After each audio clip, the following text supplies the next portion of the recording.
Hi, everybody. Welcome to our webinar. We'll get started officially in just 1 minute, but I thought I would go ahead and jump on and give you guys just a few little housekeeping things while we're waiting to get started.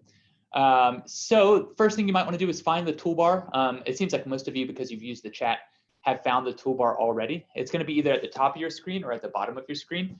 And different things like the polls will be launched from there, the Q&A.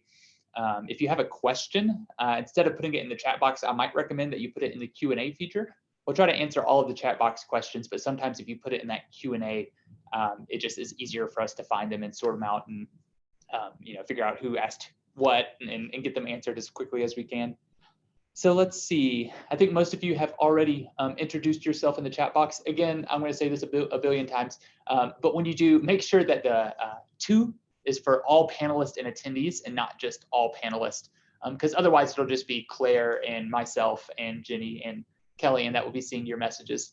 So again, just make sure that your chat messages are going to all panelists and attendees. One last thing, please feel free to move around to make the video screen a lot bigger, or to make it smaller, or to make the PowerPoint bigger or smaller. You can feel free to mess around with the settings as much as you want. You're not going to break anything. Claire, that doesn't go for you, and Jenny, that doesn't go for you because you actually can break some stuff. But for everybody else, feel free to mess around with the video screens and the little pods and get it situated as you would like. Let's see, if you have to jump off at some point, this will be recorded, and all the chat messages will be uploaded as well, so you can catch up on things. And let's put that link bank in there one more time. Sure. We are going to be referring to a whole lot of different links today and just different awesome resources that you can use. And you can't click into the screen on the links no matter how hard you click. So we have a link bank where we put all of those resources and links into one place. Oh, Greg, I'm just seeing your message. Yeah, that's certainly fine. We can handle, Claire and I will handle the links. So we know this is a pretty busy and kind of crazy, hectic time for everybody. So we just really appreciate you being here, and hopefully we can kind of distract ourselves thinking about how awesome library programming is, and some great ways to provide multi-generational STEAM programming for the month of April. So I'm going to go ahead and get started here just to introduce everybody. My name is Brooks Mitchell. I'm Education Coordinator here at the Space Science Institute in Boulder, Colorado. I'm Claire Ratcliffe. I'm also one of the education coordinators here at the Space Science Institute. And Jenny, if you want to pop on and introduce yourself. Hi, I'm Jenny Shonk. I'm from the Finger Lakes Library System in New York. Awesome. It's always great to hear from an actual library staff member instead of Claire and I just talking at you about best practices. It's good to hear from the people that are actually on the ground doing it. So Jenny's going to be providing a kind of a 15-minute kind of resource overview, some ideas that she's done at her library. I saw Jenny do a presentation at the ARSL, I believe, Association of Rural and Small Libraries Conference last September, and that kind of gave me the spark to do this as a bigger webinar for everybody else. So I'm really, really thankful she could join. We also have Kelly and LeConte is on. She's going to be in the chat box joining us, and she introduced herself there already. So we got a good crew of folks to talk today about a really important topic. All right, so just want to do a quick little agenda overview for you all. We're going to have a little bit of a discussion after we kind of do this first little bit. And then we're going to be talking a little bit about one idea that I really like as a multi-generational thing, and that's doing a trivia. And so we're going to do our own little earth science trivia with you all and see how you do, and just kind of show you that it's something that you can do for adults or for kids or for both. And I think it works well as a multi-generational program. Claire and I are then going to show you a hands-on STEM activity, kind of a crafty earth science-based activity called Nurturing Life. We'll show you that activity. We'll show you some resources that go along with that. Then we're going to hear from Jenny. She's going to do her Beg, Borrow, and Steal presentation, which is an awesome name because we all do that in the library world. We just beg, borrow, and steal from each other. And then we'll end with a discussion, just kind of based on how much time we have. If anytime you have a question for us, please just pop it either in the chat box, or again, I might recommend that Q&A feature that is on your toolbar. All right. And I saw somebody in the chat box saying they keep on getting disconnected. I think the connection's pretty stable on our end, but if that does happen, you're welcome to call in to the webinar. I believe in your invitation, there's a call-in number, and our slides will be available pretty shortly thereafter. So no worries on that. The recording is going to be on YouTube and through Zoom, so you can access the recording pretty easily too. All right, so we do have a big discussion component in today's webinar. So I wanted to just like have a few expectations and guidelines. And as we continue to do our webinars this year, we might add to this. Oh, hello from Melbourne, Australia. That's awesome. Oh, wow. Yeah. Welcome. Yeah, welcome. Oh, and so Jacqueline, if you'll make your message to all panelists and attendees so everybody can see, but we have a visitor from Australia. That's awesome. Very cool. So if you have a question, again, try to use that Q&A feature. It's just going to make it easier for us to sort through them. But when using chat, like I've said, make sure your messages are being sent to all participants, all panelists and attendees. And we would really just encourage you all to interact as much as possible. If you're like, oh, I don't want to be, I don't know, I don't want to be obnoxious in the chat box. There is no such thing as that. We love the chat messages. It really helps us understand what you all are doing better. And I think it helps everybody else understand what, what life is like at your library. So yeah, please don't be shy. Please say at least one thing in the chat box, preferably a lot more, but just want to keep the engagement up.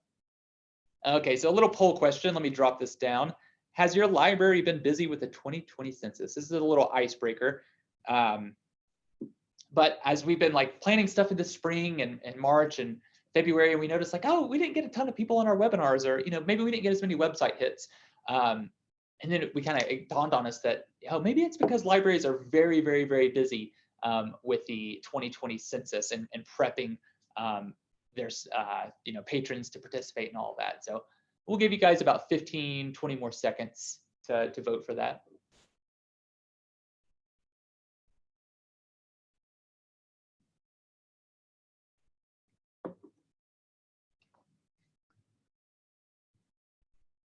All right, do maybe 10 more seconds.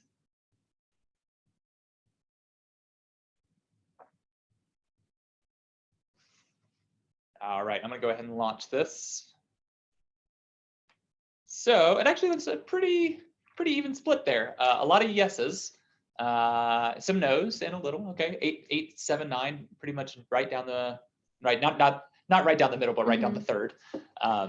Yeah, pretty even split. I'm glad nobody said that's all they're doing. So that's awesome. Hopefully some of the stuff we talk about today are things that you can go and do in your library, since you're not just doing the census. That's great. And it is a very, very important thing, but I can't imagine it's the most fun when you also have fun story times and STEM programs that you get to do. So, all right. And so you should be able to X out of that poll yourself. And let's go. Oh, just going to do a few little plugs for our resources that we love so dearly and hope that you do as well. Our STEM Activity Clearinghouse is a clearinghouse of STEM activities, as you might guess, of about 400 and 430, I think, STEM activities. Getting close to 450. Getting close to 450, wow. Of STEM activities from around the web. So we've taken them from vetted sources, put them on our website, just for library staff to have a common place to go for library activities or activities that work well in the library setting. I know there's a lot of great spaces for like school activities or even other informal or museum activities that might be a little bit more academic based, but the STEM Activity Clearinghouse is designed with libraries in mind. We're always modifying it. We're always trying to improve it to make it the best user experience. If you ever have feedback on it, you're like, hey, cool website, but this one thing was really hard to find. Please let Claire or I know, because that is like the kind of user feedback that we need to help improve on it.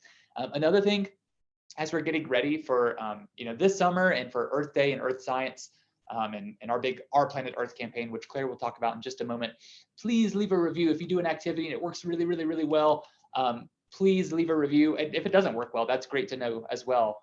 So just to kind of give library staff this common place to find good activities and to read what other library staff has done as well. So Claire's going to put the link for the clearinghouse, that's the link for the link bank, which you can find the clearinghouse in there. All right. So Claire, do you want to talk a little bit about Our Planet Earth? I know you just did a webinar. So I don't know if any of you joined us for our most recent webinar just in February, but we are really excited about our newest campaign. It's called Our Planet Earth, and we are launching it right now. We are taking registrations, and to register for this, you will get all kinds of great things: access to a Facebook page. You might get some tactile books of the Earth sent to your library, a free game that we've created here at StarNet. So it's just a really great way to celebrate the 50th anniversary of Earth Day this April. And so we've turned that day into a whole month of celebration with all kinds of things that we are helping you to be prepared for citizen science, earth science activities, just to really get out and celebrate our planet. Yeah. See, Jacqueline saying she loves UV Kid, which I know we always do at workshops, and it's cool to hear that it's being done in Australia. As a redhead, I know how important sunscreen is, but it's important for other people to learn too, and that's a great activity. A great kind of earth science, Earth's atmosphere activity. Yeah. Yeah. Oh, yes. So the reason that we're doing this big campaign right now is because of this kind of convergence of three major events that's going on. So there's Earth Day every year, and it's the 50th anniversary of Earth Day this year. So that's a great kind of momentous thing. It's also Citizen Science Month, which is, kind of encouraging folks to get out there and participate in scientific activities as a actual science, as a citizen to be able to provide things. So I first heard about citizen science, gosh, maybe 5, 6, 7 years ago. I do a lot of running, and I like to go run in the mountains. And my friend said, hey, here's this cool opportunity. The Forest Service is looking for runners that can go out into the woods and collect these samples, or to take these samples and bring them back. And my friend ended up doing a good bit of that for the Forest Service in Georgia. But so really, really, really cool. If you want to get out there and be involved in the scientific community and scientific findings, we would encourage you to do citizen science at your library. So a great way to do that, again, is to go to our website and sign up for our Planet Earth campaign. So we have our goals here, if you want to. Yeah, so a couple of our goals for this campaign. We want to provide libraries with rich and effective resources that you can use to develop engaging environmental programs. As Brooks was saying, promote citizen science opportunities. And if you want to learn more about that, we have a recording of a citizen science webinar that we did a few months ago, and you can find that on the link bank. And finally, we want to build lasting collaborations around environmental sustainability, both within the library community and beyond. So what we're doing with this is we're really putting in a plug for you to participate in community dialogues. Again, you can find information on community dialogues in the webinar we held last month, which the recording is all on our StarNet Libraries website. But to really engage in a community dialogue where you're bringing stakeholders from your community in to talk together about what types of environmental sustainability issues are facing your community and what you can do to make progress in that. And to try to give a plug for that, the first 500 libraries that commit to doing a community dialogue will receive another educational game that we've created. It's called Arctic to Antarctic. It's kind of like in the form of apples to apples, but with a earth science twist. But you'll get that for free if you're one of the first 500 libraries that commits to doing a community dialogue. Very cool. And we'll talk more about some upcoming webinars where you can find out more about community dialogues. So yeah, if you register by April 30th, the website is right there, and it's also, of course, in that link bank. And you can just go to starnetlibraries.org, and there's a giant banner on our homepage to where you can find it as well. And so a quick poll question, and just a shameless plug. Have you, let's see.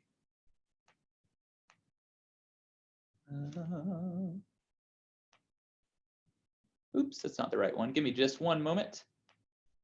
All right, have you signed up for StarNet's Our Planet Earth campaign? We really just wanted to know if people came to this webinar specifically because they signed up for the campaign, or if you came to this webinar because you're like, Earth Day, I'm gonna do something for that regardless.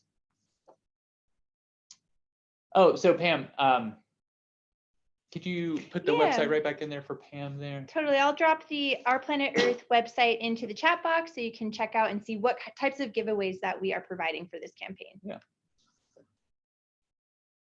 All right, so we'll give you guys just a few more seconds to vote. Yeah, so check out this link for more information about why we're doing this, the different types of resources we have for you, and the giveaway opportunities that you have. Right on. So we had 13 and 7, 13 no, 7 yes, but I think that makes sense. Just it's always fun to promote stuff like this because we don't sell anything. All of our stuff is free and free resources to share and give away. So yeah, we'd encourage you to go check it out, sign up, and if you think a community dialogue is right for you, then yeah, you should do one of those too.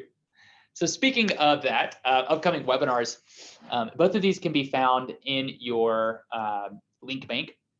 the signups for them. So to talk about those community dialogues, Annie Holland and Stephanie Vero Fields, 2 colleagues here at SSI, are doing some webinars specifically on how you can host community dialogues, how you can bring that experience to your library. It seems kind of scary to have, a bunch of people coming in and you're trying to facilitate this discussion. But the libraries we've worked with, once we've kind of like sat down and been like, here's how to do a community dialogue, they've really found that it's a great asset for the library. So another webinar we're going to be doing right before the summer learning theme kicks off, Imagine Your Story, bringing the stories of the skies to your library. So Claire, myself, and our colleague Christine Shupla, we'll be talking about some constellation stories and some myths and kind of legends of astronomical bodies and things like that you could incorporate into your library's programming. So Christine will be sharing a little bit of content information, and then Claire and I will be talking about some activities and fun things that you can do to actually do a program with that. So again, just trying to, there's a lot of intimidating information out there. I don't actually know a lot about constellations. My background's in geology, and I just don't know, I can't look up the sky and say, oh, this is this and this is this. So it seems intimidating, but there are tons of resources out there to where you can still do programs, even if you don't actually know the constellations, and you can kind of explore with your patrons. All right. So our first group discussion, today's webinar is about multi-generational programming and doing programs for different age groups. And I just wanted to ask, and if you guys can do this in the chat box, have you ever had an experience where you plan a program and an unintended age group shows up? And if so, could you share what happened? So the example I can think of would be like, you're planning all day for a, grade 3 through 5 program. And then a bunch of the kids come with an older sibling, or you're doing an adult program and you have a bunch of adults show up and they have kids because, of course they have children where they can't just get rid of them to come to the library for a program. So yeah, I just want to hear about what experience have you had? And if you could put that in the chat box. And I see familiar faces, so I'll just start calling on people in just a bit. No, I'm just kidding.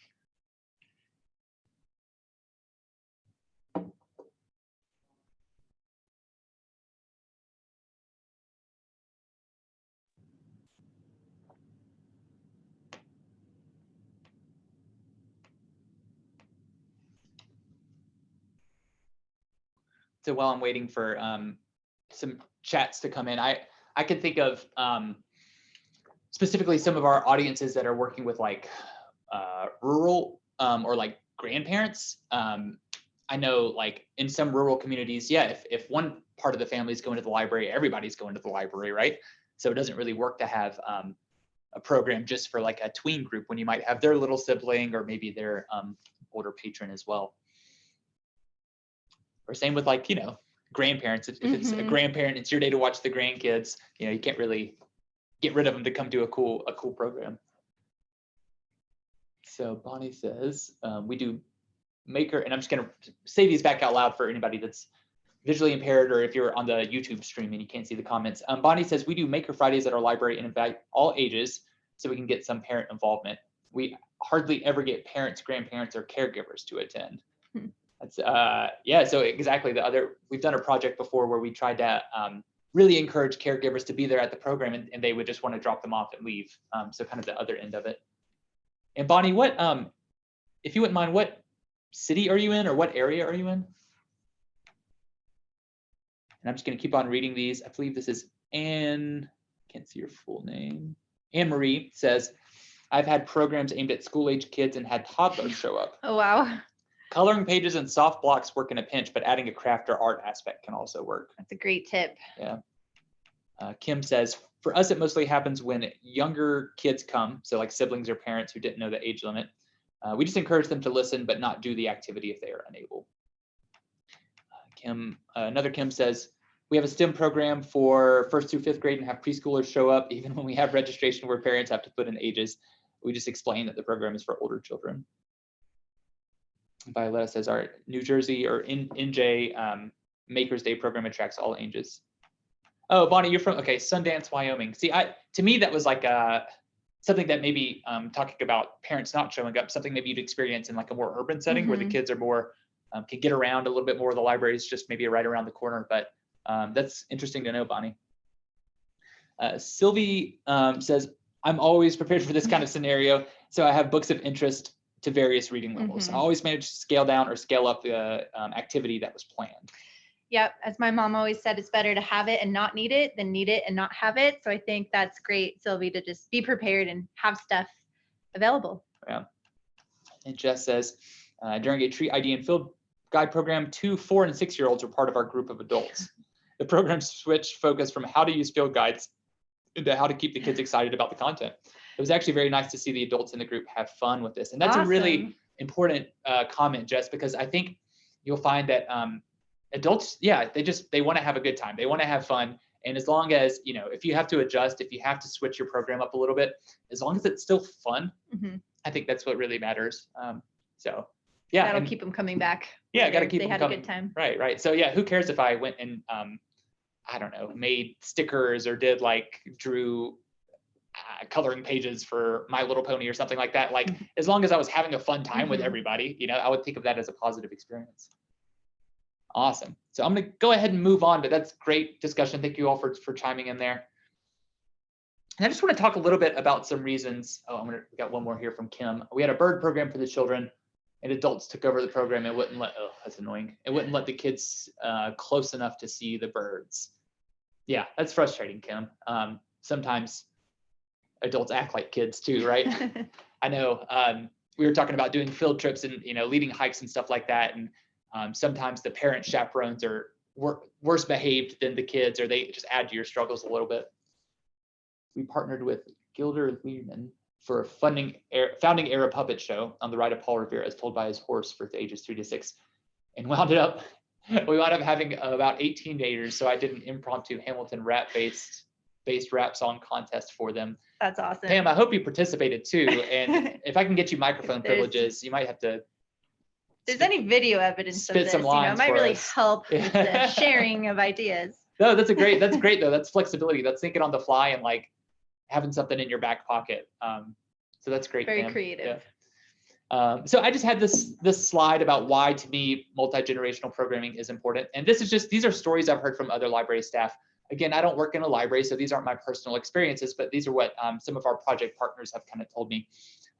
So again, if you're doing an adult program specifically for adults, you're going to get higher attendance if they can actually bring a kid or a grandkid to the program. And if you make that known, hey, if you show up with your kid, that's fine. We're going to have coloring pages, or we're going to have a different fun little easy activity over in the corner.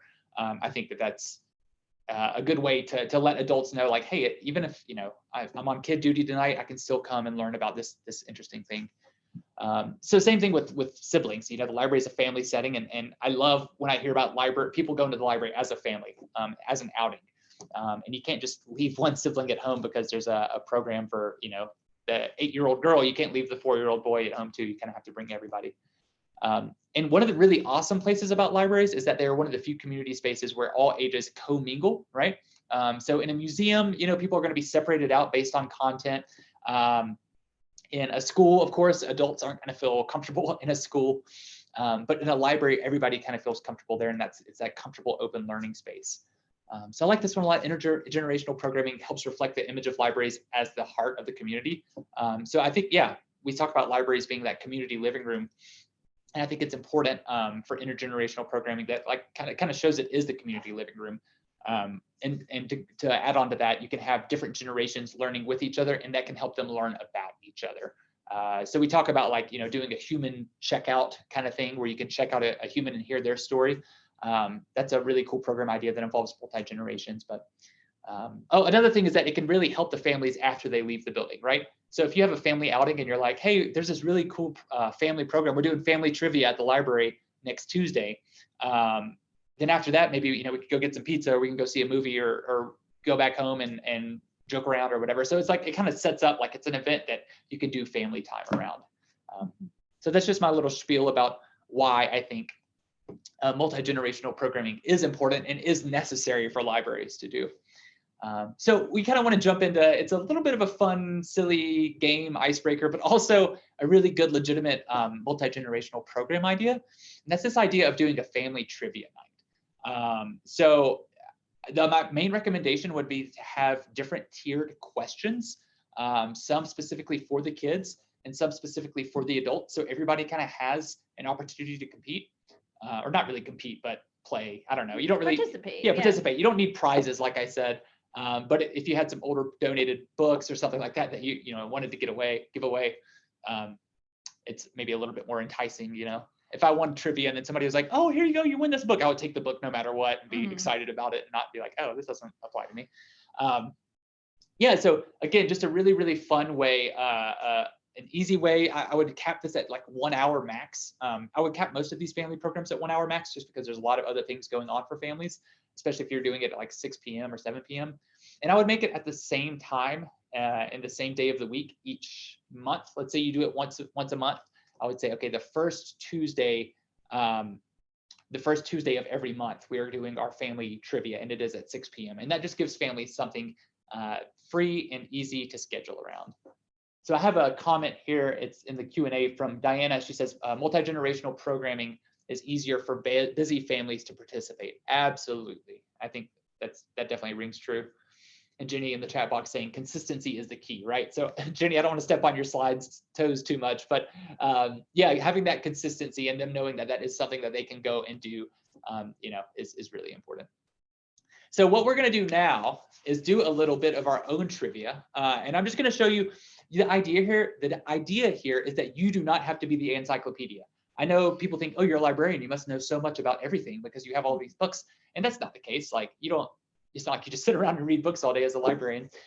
But how I would recommend getting your questions, especially if you're doing something science-based, find a question. There's a lot of what I did for these, I typed in earth science trivia or earth science quiz games. And then I looked at the questions, and then I just kind of did a second vetting to make sure that they were scientifically accurate, right? To make sure that they weren't incorrect. So the idea is for you to be able to easily find some questions. You can obviously steal these questions. There's like 9 of them. But for the most part, yeah, making sure that you are not forcing yourself to be a subject matter expert and to know everything about every single topic. So let's go to the first one. This is a kids trivia question. We're going to kind of start with kids trivia and then escalate into adult, skilled trivia. But I think you might find that some of this is a little bit harder than you think. So let me pull up the poll question. The Earth is the blank planet from the sun. First, second, third, fourth, fifth, sixth, seventh, eighth. And just for the sake of time, we'll probably give you about 30 seconds for each of these questions.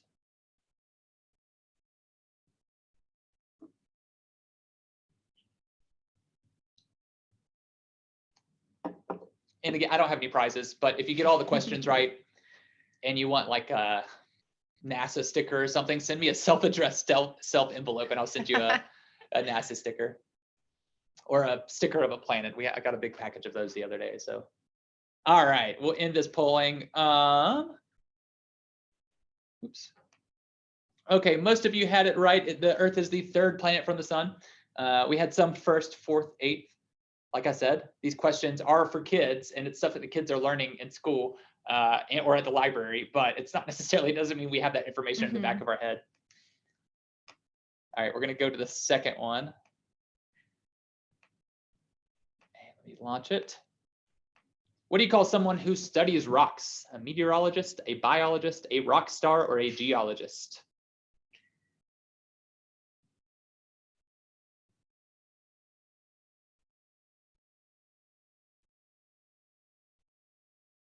All right. We'll give you guys about 5 more seconds to answer.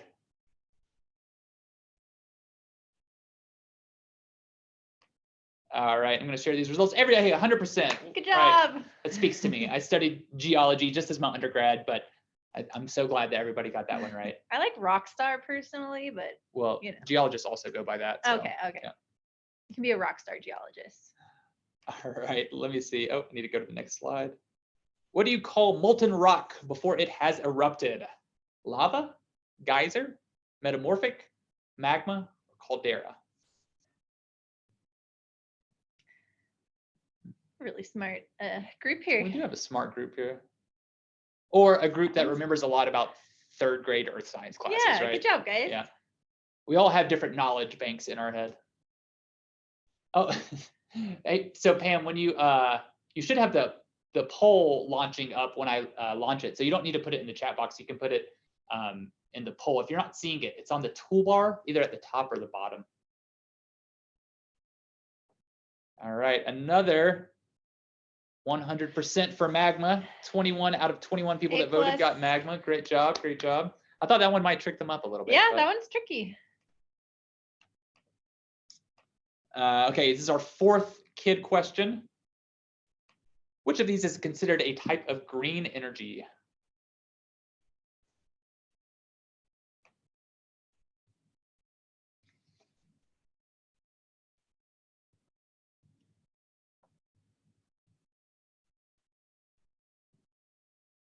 For those of you on YouTube, the possible answers are wind turbine, gasoline, burning logs, or natural gas. For which of these is considered a type of green energy? Yeah, I don't know if the polls come up on YouTube, but.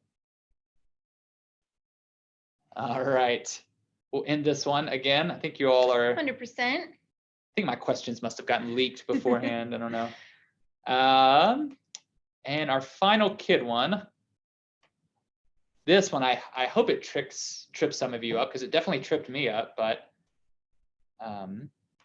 what part of the plant is a potato?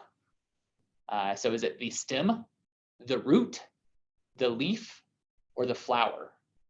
What part of the plant is a potato?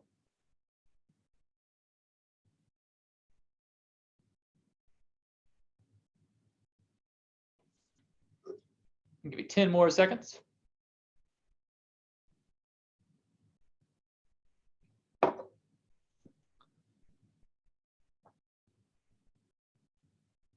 A very loose 10 more seconds. All right.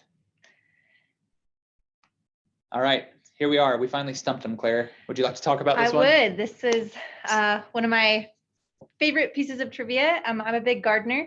So a potato is actually an underground stem. It's an enlarged stem, sometimes also called a tuber, but roots actually grow out of the potato. So the potato itself is not actually a root. So kind of a crazy little piece of botanical trivia there for you guys. I hope we all learned something just now. So, all right, let's see. We got 4 more questions, so we'll get through these pretty quickly.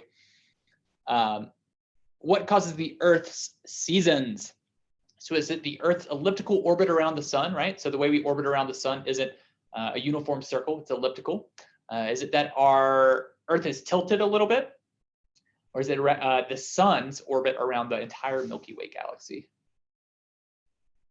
We put this one for adults, but I think kids probably learn about this maybe 5th grade? About 5th grade, yeah. I guess it depends on the state.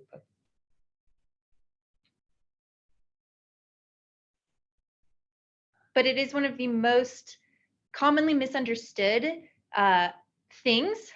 So just because maybe you might have learned it in 5th grade and don't get the correct answer this time, do not beat yourself up. This is one of the most common misunderstandings. Right. So it is Earth's tilted axis, but a lot of people think that it's that elliptical orbit around the sun. So, all right. Here's one. How long can the oldest whale species live? And the options are 75 years, 100 years, 200 years, or 400 years.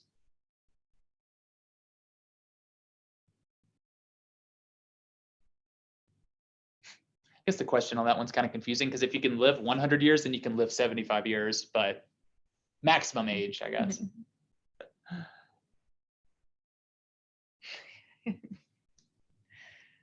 What's the longest a whale species?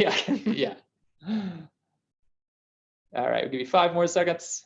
4, 3, 2, 1. All right, the answer is 200 years. I believe it's the bowhead whale, which spends most of its time in the Arctic and doesn't ever go to tropical waters, can live up to 200 years, and maybe a little bit older than that as well. So I thought, and it's not the biggest whale, right? It's not the blue whale. I thought that would be the oldest one. But again, this is a question I got from some online trivia website, and then I just went and kind of had to vet through to make sure that that was actually correct. Fact checking is important. Yeah. Let's see. Let's skip that one. Let's get to our last one. And okay, so you're at the Kennedy Space Center. You're sitting in your rocket and you're ready to launch. You look out the window and view the sky. You are currently sitting at the lowest level of the atmosphere. What is this called? And our options are the exosphere, the mesosphere, the mesosphere, the stratosphere, the troposphere, and the thermosphere.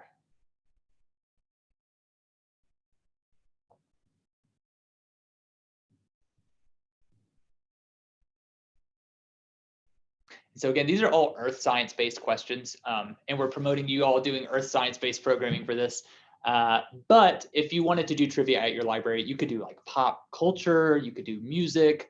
You know, you could ask a question about like oldies hits and then ask a question about like Baby Shark, right? Yeah. And then so totally. Or tie it to whatever theme of the month that you're celebrating, like Black History Month, Women's History Month. You know, you can always tie it into stuff like that. Yeah. Make it relevant for or even what you're celebrating. Even if it's not Women's History Month, I think Yeah. some Women's History trivia or Black History trivia would Absolutely. be good any time of the year.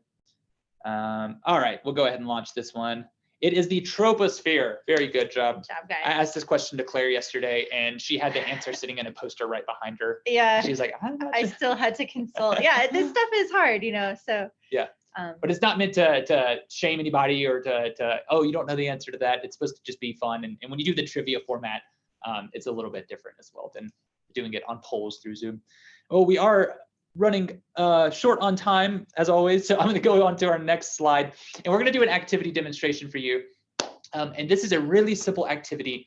I wanted to navigate through the clearinghouse, but I put the link on our link bank. Let's just drop the link bank in there one more time just to be safe. Sure. It's called Nurturing Life, or the full activity name is Life on Mars, Nurturing Life. And there's a few different things you can do with it, but the one that we like that's really multi-generational, it's all about gardening and some of the things that you need for life.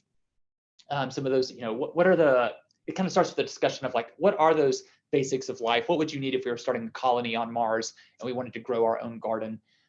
What I really love about this activity is that it does have a how-to video, and we have an even better how-to video in the works right now with our partners at LPI. So we should have that hopefully in the next few weeks. But also it has illustrated instructions. You know what, actually, I am going to just pull it up real quick. And if you'll bear with me for just one moment. Okay, you seeing this? Yeah. So if you go to the activity right here, you can open the activity, you can have a how-to video. You can have a teacher's guide, which is not really too relevant for you all, but it's worth checking out if you do. It just has some key to some connections to key scientific information. And then if you go down here and click this illustrated instructions, and we have one with captions and without captions. We had a very excellent illustrator go through and illustrate the steps of this activity. So if you have people that don't speak English as a first language, or you have people that maybe just are they're not great readers, or you have younger kids or whatever, we have these illustrated instructions that you could lay out, and it kind of walks people through step by step. So it's taking a while to load here. Pull the one with no captions. All right, and I'll just go through these real quick. So this first idea, you're thinking and discussing, and then you're talking about what those ingredients of life are, right? What do we input? What do we output? What would it be like to grow? What would you need to grow a plant on Mars? And we get to other parts of the activity. So you want to choose a plant that really fits into space, and not like, you don't want to choose a pine tree if you live in the Mountain West, or excuse me, a palm tree. And then it goes into the activity instructions, and I'll just skim through these and we'll show you how to do them. But anyway, a great resource. I think if you wanted to do this as like a station, you might be able to show those illustrations and set that out as a station and have people make their own. So yeah, Claire, let's jump into it. Yeah, we'll go ahead and show you how to do it. All of what we're about to do is demonstrated in those illustrated instructions. The other reason why I love this activity is you can use recycled materials, you can upcycle, and it's a part of being a little more green and earth friendly for our Earth Day celebration. So you just need a plastic bottle that you will cut the top third off. And then you will take, since we're not going to be drilling holes in here, plants need to have a good drainage system. So if you aren't going to be drilling holes, a really simple technique you can use is just fill the bottom about inch, I would say, with rocks, and that'll be your drainage system for your plants. So we just use aquarium rocks here, but you can buy rocks at a gardening store. You can literally just go outside and get a bunch of smaller rocks. Yeah.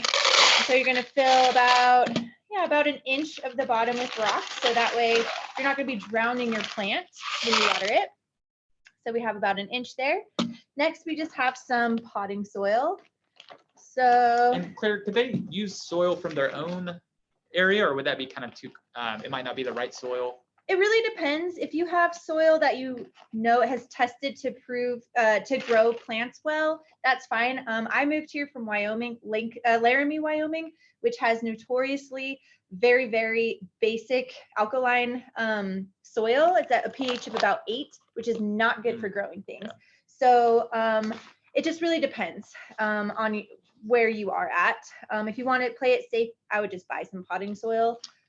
This big bag was like $6, I think, and might be cheaper if you have a better store to go to. Yeah, you don't need a lot.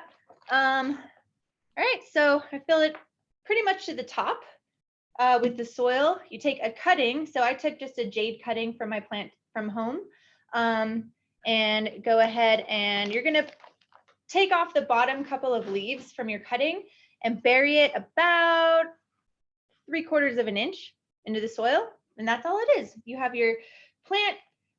Next, of course, you want to water it. Just a little bit of water will do. Just a little, like less than you would think, right? Yeah. And with succulents, of course, you only need to water maximum 1 time a week. So this is just really great for water conservation and just ease of care. And then, of course, if you want to make this an even more water sustainable kind of enclosed ecosystem, you have the option of putting the top back on, and you can just go ahead and tape that on.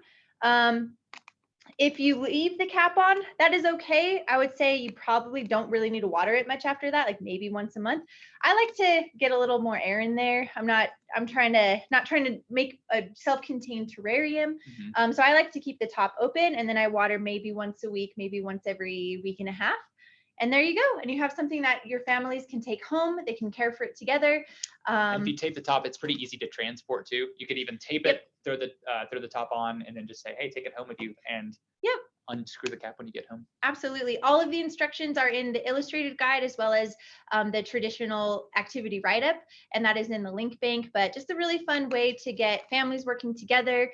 If you have to cut it, and you have a multi-generational family, maybe the older kid can cut it and the younger kid can pour the rocks, but it's just a great way to have lots of different jobs for the families to do together. And I'll show you, we made this one on a webinar back in September, and it's done great sitting up in my the window of my office, even though I oftentimes forget to water it for weeks at a time. Yeah, he was gone for almost a month and it's still doing great. Yep. So what we did, and we just had it closed in for this, but I actually keep mine open.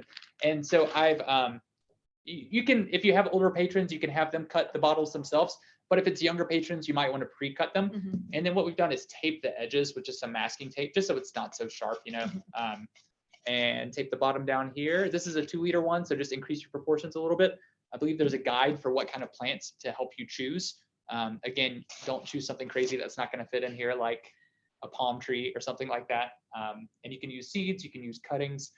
The activity guide's full of a lot of resources and a lot of different write-up information. So yeah, not very hard, pretty easy craft. Yep. This will go back above my window, and I'll hopefully won't forget about it for too long. Now I have one. There you go. All right. So in the interest of time, we should probably go ahead and move on. And yeah, so Jenny, if we're going to turn things over to you, if you want to come online and open up your PowerPoint.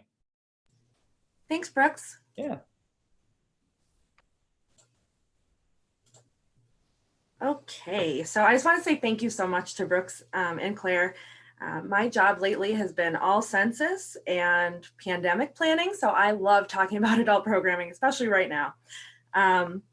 So I'm Jenny Shonk. I'm from the Finger Lakes Library System. I'm the Continuing Education and Outreach Librarian, and I was also formerly the head of Adult Services Adult Programming at Cortland Free Library, which is in my system in New York. And so with this presentation, I tried to incorporate the CSLP theme, Imagine Your Story, into the different programs I chose. So I kind of smashed together our Planet Earth and our Imagine Your Story to come up with my ideas.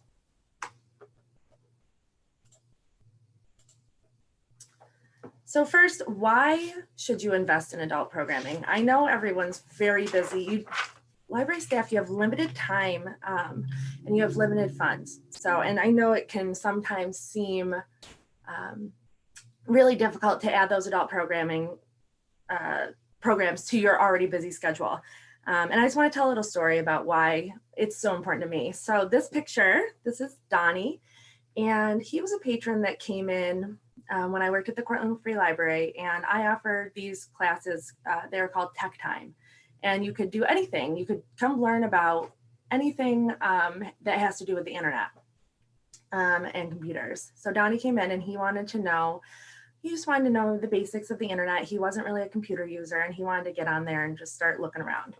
And so I had a couple sessions with him, and then he came in for like the third session and he turned to me and he said, so I want to tell you the real reason that I am coming in, and it's because I want to get on a dating site.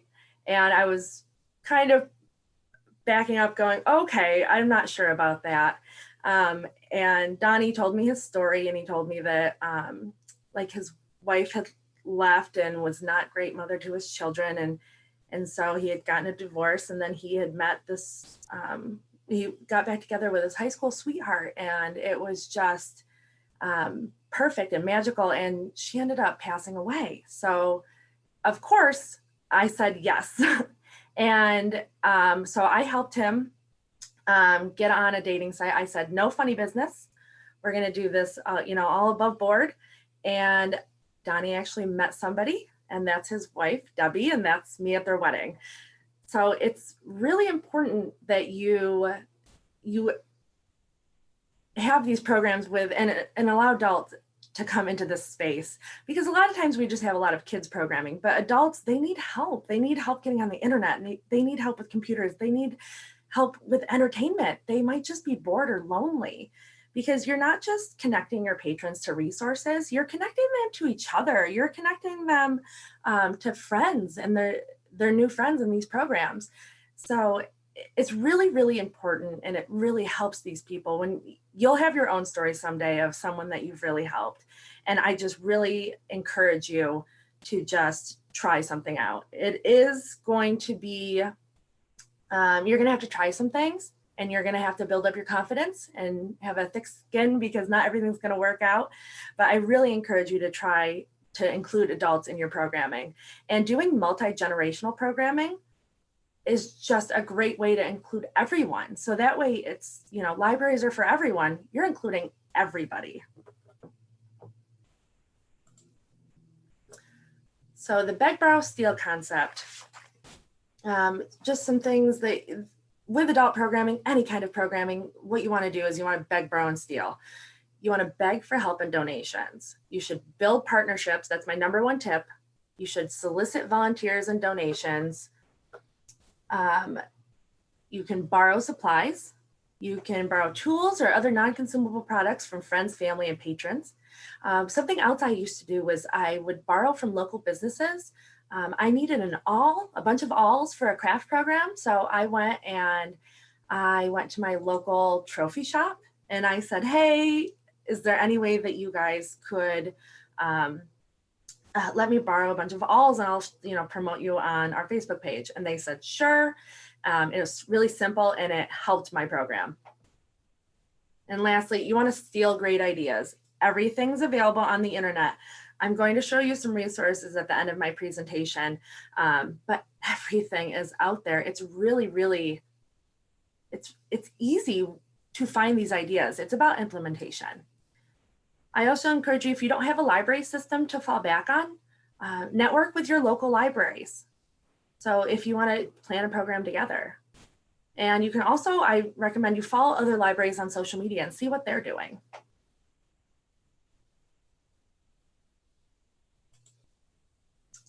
And a lot of these programs, I tried to include things that were more cost efficient. Anything with crafts, I always encourage you to ask your patrons to bring in part of some of the items. I was lucky because I put a call out for items one day and I got like a truckload of craft paper and yarn and needles and just a variety of objects. And that was super helpful for when I was trying to decide what programs to do. So those donations are great, but a lot of times your patrons are willing to bring in some of their supplies on their own. If you look at the picture down here, that's me. And this is a multi-generational program that I had. This was arm knitting and it was super easy. I just asked everybody to bring 2 skeins of yarn and nobody complained. And it was funny, I had 2 friends from high school in there. I had 2 middle schoolers come. I had senior citizens, I had adults, I had a whole group of people, and it was really great because they helped each other. And that's going to happen in your multi-generational programming is people are going to help each other. If it's a tech program, the teens might help the elderly. If it's something like crafty, the seniors might help the younger ones. So it's a great thing to have everybody join. So just some crafty ideas to include, and they're kind of along the lines of things that have been recycled or reuse so that you're not putting more waste out there. So the first one's book folding, and I'm going to show you a little bit in just a minute, an example of book folding. Cork crafts, a lot of people have corks. A lot of times if you ask for corks, you will get 8 million because people save them sometimes just because they're like, oh, I'll do something with it someday. Plarning, this is something that's really great. I recommend that you go on that link when you're able to access the links afterwards. That's about taking old plastic bags, which I know in New York State, we are running out of those because there's a ban now, but, and you can knit them together and make a mat for like homeless individuals to use in your city. It might be something that you could implement. T-shirt tote bag is really fun. And this upcycling website is just for you to go for some inspiration. But I'm going to turn on my webcam and I'm going to show you some examples of book folding.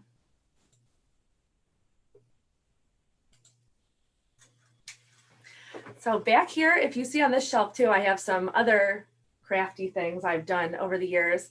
Anything with books and book pages. I've got this flower ball, beautiful. That's an apple. That's an example of book folding. I've got some bad art back there. But with the book folding, I think it's link 2 on my slide. It's really simple. And I know this is backwards, but you'll see it when you go to the website. But they give you a template. And this thing right here is like a ruler. And I cut it out. And you take a book and you put the lines. You match it up. And then after you draw the lines on, you learn about how to fold, and you've got a point fold, you've got an open fold, and there's different ways of folding. And when you start going and you follow the pattern, you get these trees or these arrows. And this took me probably 30 minutes. The heart back there, that took about 30 minutes. Once you understand the concepts and you can figure out the math and things like that, it's going to be easier for you. But I definitely recommend the links that I've shared. I think one is Heather Eddy, and she has a whole entire ebook that you can go through and learn how to do these book foldings. And a couple recommendations: make sure you use pencil. Just understand there is some math involved, and use multiple pages. The one back there, I use single pages. On this one, I use double pages or triple. I'm not sure. I think it was double, and it just goes a lot faster. So I definitely recommend checking out that one. That is it's going to draw a lot of people. One of my libraries in my system, even, they've decided to sell them. So it's really great thing that they do. I'm going to switch back to my slides.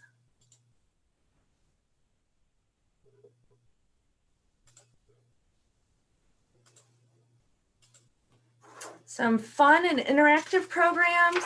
Human Library, which Brooks briefly mentioned. It's a really great program, and a lot of libraries in the area are doing it. Myth busting. So that links right to a myth busting program on the StarNet Clearinghouse. But you can do it for adults. It's designed for children, but adults love this kind of stuff. They want to have fun too. They want to play. So invite everyone. Solver space is a new kind of thing where you solve problems. It's like a maker space, but you're solving problems instead of making items. TED Talks, that's also something you could do in your library. So you could have a TED Talk you can present a TED Talk online of a certain topic. You're more than able to do that as a library. I highly recommend that one. I'm just gonna, in the sake of time, I'm gonna go through into the woods. This is kind of like the Imagine Your Story theme, but a hiking book club, hiking safety, a nature walk, smartphone photography is awesome. It's so fun. Wildcrafting or foraging, this is great, but with those ones, I definitely think that you should get a professional. So build those partnerships with the local places in your area, like maybe a nature center. They might have somebody that would come do a wildcrafting or foraging workshop. Just because you don't know what you're looking at and you kind of have to be an expert in that. Everything else you can kind of wing it, not where they're going to be eating anything. And then I just have some resources here. I've included StarNet resources, 5-Minute Librarian. If you haven't seen that website before, it's got programming for all ages. It's got library topics for a variety of different things. Here's a link to the Collaborative Summer Library Program Manual. The DEMCO Adult Programming Calendars, those are awesome. There's also programming calendars for the younger kids. But I definitely, these are some resources that I think are really, really important and useful ones.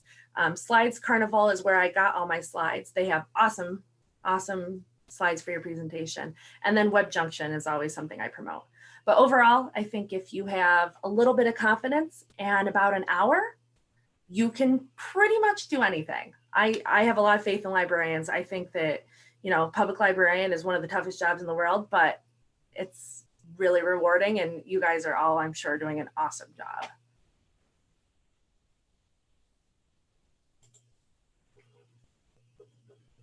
But that's everything. All right, that's awesome, Jenny. And I like your sign off that a little bit of confidence in 1 hour and you can do anything. That should be on like your business card maybe, or your email greeting. I'll consider that. Yeah. So guys, I'm afraid we are running pretty short on time, and we have a hard stop right at 3 p.m. Mountain Time for us. But if anybody has any questions, we could take just a couple of minutes to answer them.